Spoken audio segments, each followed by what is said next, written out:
All right, welcome everyone to the, live question and answer session with Mr. Saltwater Tank. That's me, Mark Callahan. It's been a while since we've done a live Q&A, and if you've noticed, things have changed a little bit. Let me bring you up to speed on what's changed. First thing you probably noticed, there's no big saltwater tank behind me anymore. Why is that? Well, my wife and I moved, sold the tank, and I'm building a new one. So the old one is history. It's happily at its new home, actually down in Florida, and it is not here. So the old tank is gone, new one is on the way. When I get it built, I will let you all know, but for the moment, that's why I'm sitting here in my office, and that's why the background looks the way it does. Okay, that's out of the way. The biggest news out of the saltwater tank world is that the National Marine Fisheries Service, which is actually a division of NOAA, has placed 20 corals on the threatened list, or they designated them as threatened under the Endangered Species Act. Okay, what does that mean? Well, it means that the National Marine Fisheries Service, NMFS, wow, there's an acronym for you, feels these corals, their existence is threatened and that they need to be protected. Okay, well, let's back up here. Why did this happen? What was the timeline for this going down? Well, look like this. Back in 2009, an environmental group called the Center for Biological Diversity petitioned the National Fisheries Marine Service Division to consider 83 corals as endangered or threatened. So then the Fisheries Service went and did their work. They consulted scientists, they took in public comment, and fast forward to 2014, it's not 2012, it's 2014 now. 2014, last month in August, they came up with 20 corals that they concluded were on the warranted being on the threatened list. Okay, what corals are they? Well, I'm not going to list them all out. The big ones that most of you are going to know: Acropora speciosa, Acropora lacani, Montipora australiensis, Euphyllia paradivisia. Other words, branching frog spawn. Those are a lot of corals sold and grown in the aquarium hobby. The very, very common corals.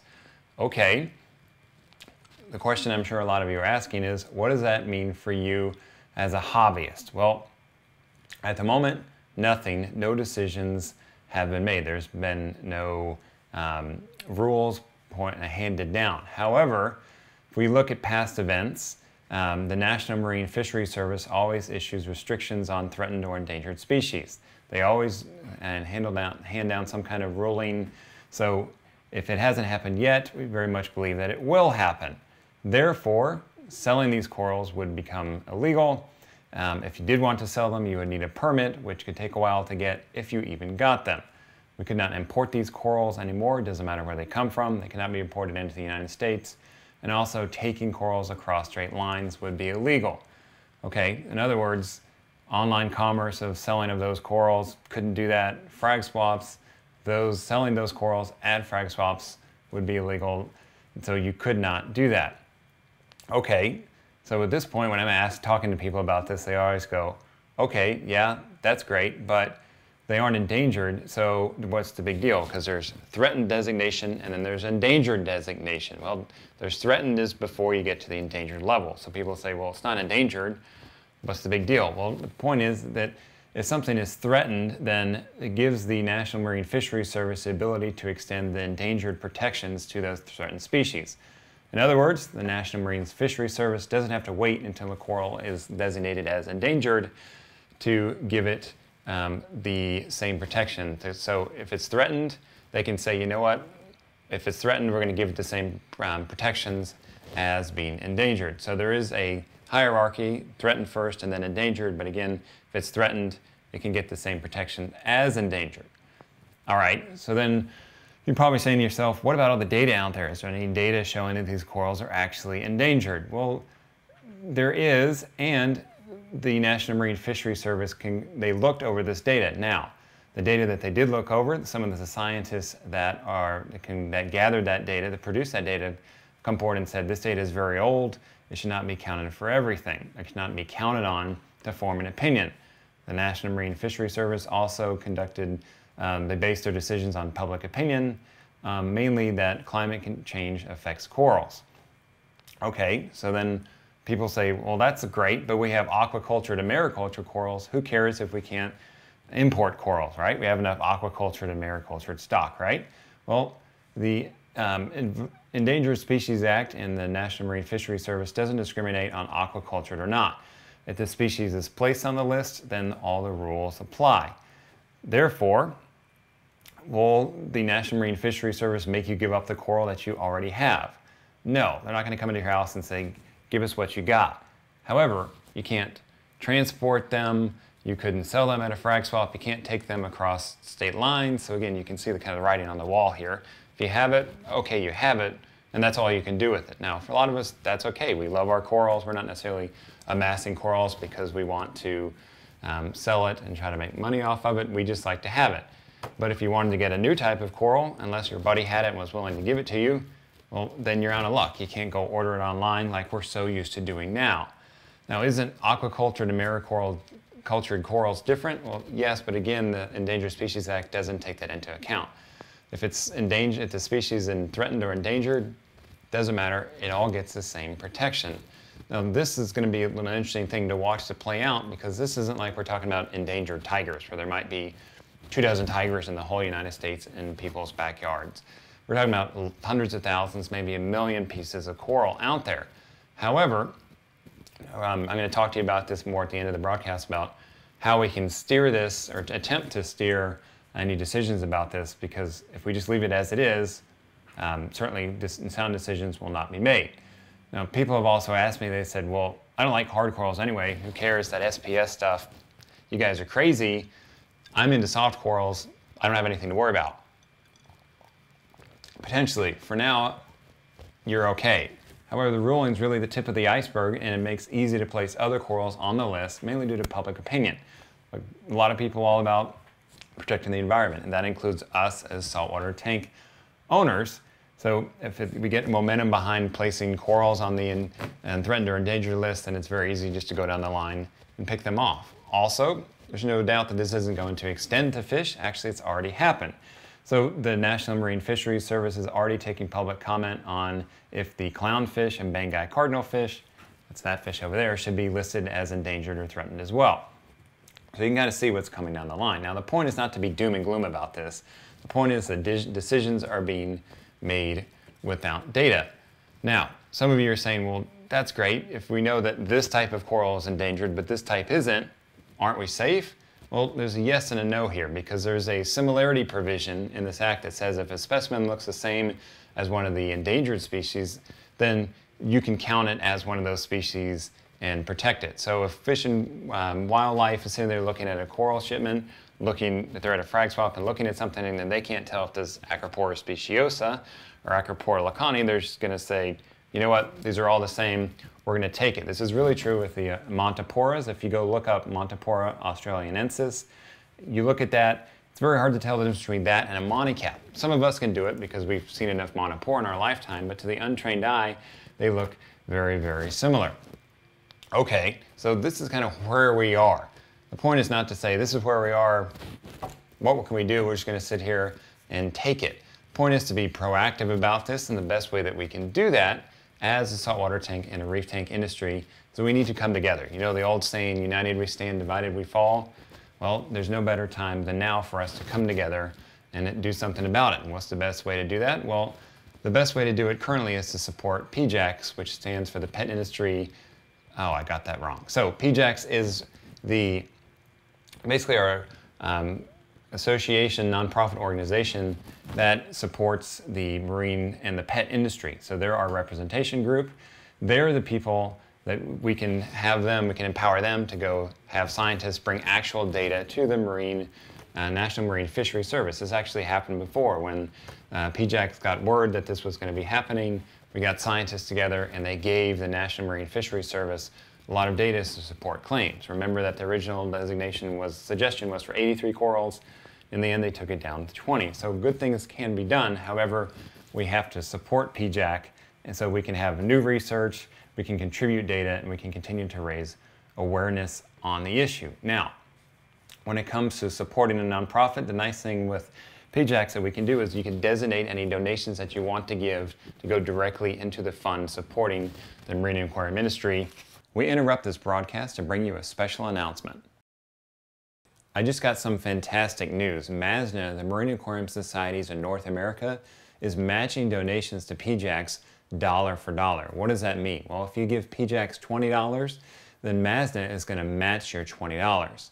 This is a great way to have your donation work even harder, to go even farther, so we can help out PJAX. Now you got to donate through MASNA's link, mrsaltwatertank.com/site/MASNA donates.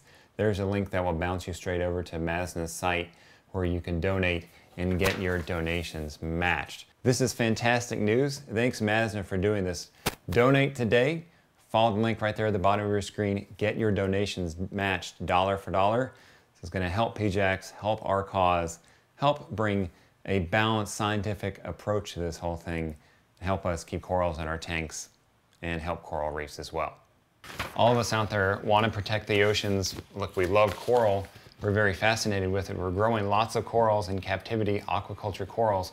But again, at the moment, there's no designation between the two. So we have to provide the National Marine Fisheries Service with the data and really form an alliance with them. This is not something where it needs to be a war or us versus them. We don't need to go after the National Marine Fisheries Service. Again, we want to provide them with data. We want to work with them to provide sound research, sound data, where we can make sound decisions based on science, not just on something that's very popular that's gaining a lot of traction in the media. Also keep in mind, this isn't an attack on the aquarium industry. We don't want to get caught up in it. The point is not to go out there and flame environmental groups. They care about the reefs just like we do. We must take the high road. Don't get out there on forums and flame people, post bad things. Again, we want to work with environmentalists if we can and say, look, this is what we want to do. This is the data. Let's come together for a common cause and create some common good that's coming out of it. All right, there's the rundown on what the ruling is about, how it might affect you. Let's go and answer some questions because a lot of you wrote in with questions about this issue. All right. First question comes from Richard from Montreal. There's a Canadian for you. I was talking about that at the beginning of the broadcast. Richard says, thanks for the heads up and for collecting information for us and for more importantly, sharing it with everyone. You're welcome, Richard. My question to you may not be able to answer, but how do you think this will affect reefers in other countries such as Canada? Being just north of the border, we often get corals from the States. All right, Richard, that's a good question. Certainly if the United States bans imports of these corals or heavily restricts them, and if Canada is getting a lot of those corals from the United States, then that's going to make things more difficult for those of you on the northern end of the border. And you can doubt that if the United States banned these things, other regions of the world, such as Europe, is going to follow suit. So Canada, I can't say specifically, Richard, how it might shake down, but again, if we're getting our corals from the United States, if you're getting your corals from the United States, you can clearly see what might happen, and it wouldn't surprise me if Canada quickly follows suit. All right. All right.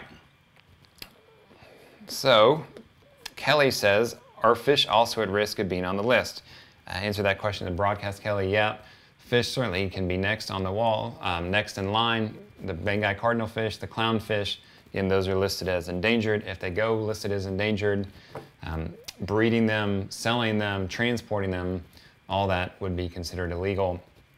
You can't do it. It would really change the industry. Okay.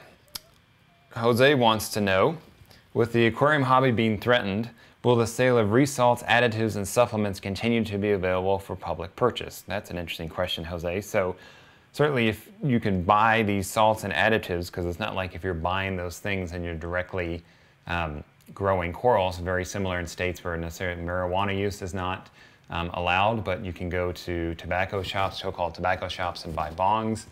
Sure, you might be able to say, look, anyone who buys a bong is likely going to be smoking marijuana, but buying the bong itself is not illegal. Probably the same thing would happen with resalts, additives.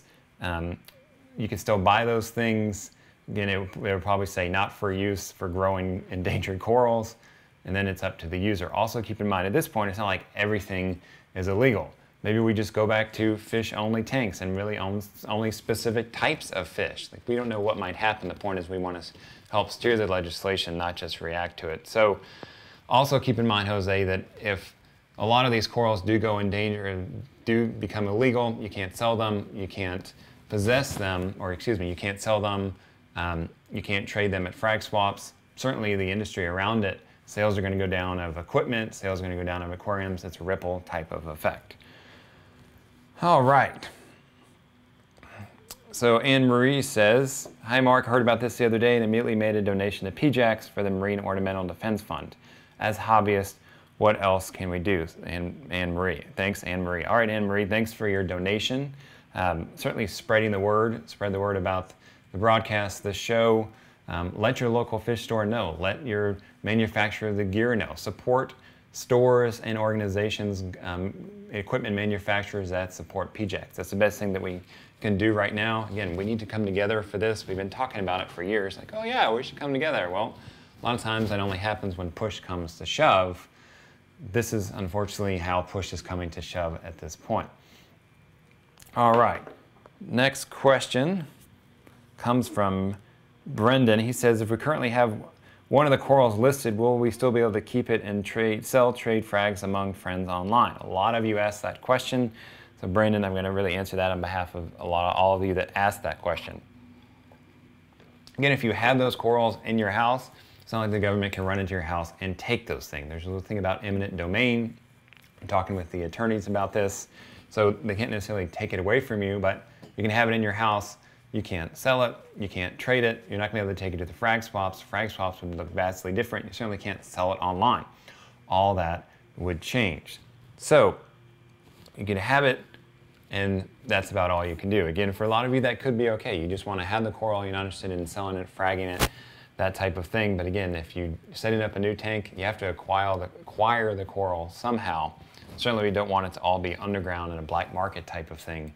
Rather have good data behind it and have sales in a responsible way. Okay. So Jason says, this is Jason in Madison, Wisconsin. Brr, Jason, cold part of the world. Just wondering what someone should or could do if they find they have a coral on the endangered list. Could we donate it or frag it for introduction back in the ocean? Well, for now, Jason, hold on to it. If you wanted to donate it to a public aquarium, you could. Certainly introducing it back into the ocean, there's a whole other implications around that about potentially bringing in a disease, potentially mixing up genetics, all that stuff. So don't take a trip down to the ocean and throw it back in the ocean. That would be a process that really is best worked out with scientists. We don't want to just chuck it back in the ocean because who knows what effects it might have. It might not be endemic to a certain area. It might not even survive in that area. So for now, Jason, hold on to the coral, take good care of it, grow as much as you can. That might be all that you get to keep, or we might rely on it in some capacity down the line. All right, great questions, everyone. There's the rundown on what I can tell you today, and here's the link if you want to donate to PJAX. MrSaltwaterTank.com/site/MASNA donates. There's a link where you can donate and get your donations matched. All right, everyone, that's the questions that I wrote in. Again, a lot of you had the question about what's going to happen with the coral that we have. Yes, you can keep it. It's just going to likely change the landscape with what's going to happen going forward. While there are not regulations in place at the moment, we look at history. The National Marine Fisheries Service usually, nearly always, hands down some kind of ruling about this. Restrictions are put in place. So there might not be any change at the moment. Things will certainly change, I think, going forward. Again, supporting PJAX is the best way we can try to steer that with sound data, work together to provide some kind of common cause. And I was just recently at MACNA and talking to some of the Australian coral suppliers that were there. They said they went through this same type of thing 10 years ago. They banded together as an industry, worked with the government. They really have lots of sound data now where they have a very good relationship with the government. Things like this are brought up. They can turn to the data and say, look, this simply isn't true. Or if they say, you know what, this fishery is a little stressed, they explain to me that they will just collectively say, you know what, we're just going to shut it down for a while and let it recover. Certainly, like in Hawaii, we've seen that managed fisheries can work very well. They can be very sustainable. Certainly with coral, aquaculture coral, it's a very viable solution, a lot easier to keep than fish. The point is not to get in a war with anyone, not to flame anyone. The point is for us to come together as an industry, work together, so we can try to steer this thing with good data and a strong governing body, which would be PJAX. All right, that's it, everyone. Thanks for your questions. As new events around this come come breaking news happens, I will let you know, keep you abreast of it. Again, try to keep this on the positive. The point is not to freak out. The point is not to flame anyone and go after groups. We need to work together with everyone and try to come to a solution. And of course, support PJX. There's the link one more time. With that, are the live question and answer sessions coming back? Yeah, most likely. My fall schedule is a little slower than my summer schedule. I've been traveling around the nation building some great saltwater tanks with people, putting in some really fun fish rooms, slowing down a little bit here in the fall, so I should be able to get back to the live question and answer session. Those of you that are on my email list, you've downloaded my tank personality or bought any of my guides, you know that I send out emails when I am going to do a live question and answer session, so keep an eye out for those. If you haven't downloaded the tank personality report, you can go to my website, mrsaltwatertank.com, and do that. Stay in the loop, you'll be on my list, and we can keep you up to date. With that, thanks everyone. Have a great rest of your week. I will catch you soon. Enjoy your tanks. Enjoy the rest of your week. Enjoy your weekends. Of course, let's stay positive about this. Support PJX where you can. Support retailers, equipment manufacturers that support PJX. Let's keep our heads on steady. Let's come together and work together for a common cause. Have a good day.